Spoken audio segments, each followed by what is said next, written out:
So I want to share a testimony, not to glorify myself, but to glorify God. So before I went to ShopRite, I prayed a prayer because I was going in to get some food, some rice actually. And I prayed a prayer. I said, God, would you lead me to talk to someone about you today? Would you lead me as I go in, Lord? I want to share Jesus with somebody.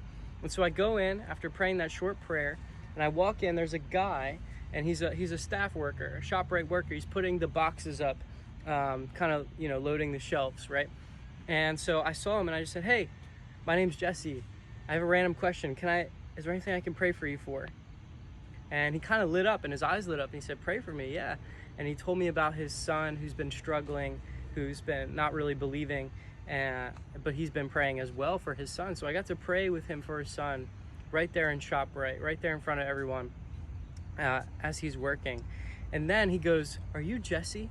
And I said, yeah. He says, oh, I know your dad, and I know, and basically he's part of a church that's right near my church, that I know the other pastor of the church. So we just had all these connections that we knew each other, and it's just crazy how God's kingdom just aligned there. Like, we knew all these things about each other, and it was just amazing to see that right away God led me to someone to really encourage. We ended up talking for like 10 minutes about the Lord together. We started sharing stories. We started sharing the importance, how we need to be sharing our faith as Christians. It was we basically had a church service in ShopRite. So I just want to encourage you guys to pray and ask God to lead you, and He will lead you. Guys, it doesn't always end up as awesome as that.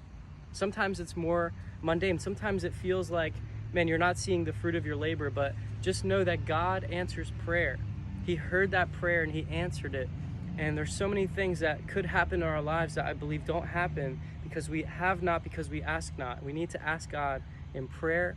Ask and you will receive. Seek and you will find. Knock and it will be open. God bless.